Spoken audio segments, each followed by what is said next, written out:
क्योंकि वो कहावत है ना, लोग अपने दुख से दुखी नहीं है, आपके सुख से दुखी है। ये कॉमन चीज है।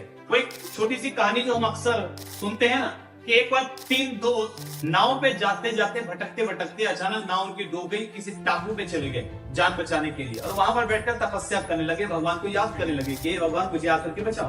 भगवान ने दर्शन दिया, बोला खुश हूं मैं तुम तीनों की तपस्या से, एक एक वरदान तीनों को दूंगा, क्या मांगना मांगो। तो पहले दोस्त ने कहा कि साहब कुछ भी दे सकते हैं। भगवान ने कहा कुछ भी दे सकते हैं। उसको विश्वास नहीं हुआ, फिर भी उसने कहा कि ठीक है, मुझे एक काम कीजिए, 50 लाख रुपए दीजिए और मुझे आप श्रीलंका में भेज दीजिए, वहीं मकान बना के दे दीजिए। भगवान ने कहा तथास्तु, वो गायब हो गया। तो दूसरे से भगवान ने पूछा तुझे क्या चाहिए? उसने कहा सर मुझे 50 करोड़ दीजिए और अमेरिका में मकान बना के दे दीजिए। भगवान ने कहा तथास्तु, वो गायब हो गया, वो भी पहुंच गया। अब तीसरे से पूछा तुझे कहाँ जाना है? अब वो इतनी देर में इन दोनों की हरकत देखकर बड़ा नाखुश हो चुका था कि मेरे बारे में तो किसी ने सोचा ही, अपना अपना लेके निकल ली। उसको बड़ा गुस्सा भी आ रहा था अंदर अंदर। उसने कहा भगवान आप मुझे भी एक वरदान देंगे? बोले बिल्कुल देंगे। बोले साहब मुझे वरदान में कहीं जाना नहीं है, ना कोई पैसा चाहिए, मेरा वरदान यही है जो मैं मांग रहा हूँ कि इन दोनों को वापस ईमान दे। जहाँ से शुरू किया था वहीं पहुंच गए। तो लोग अपने दुख से दुखी नहीं है, आपके सुख से दुखी।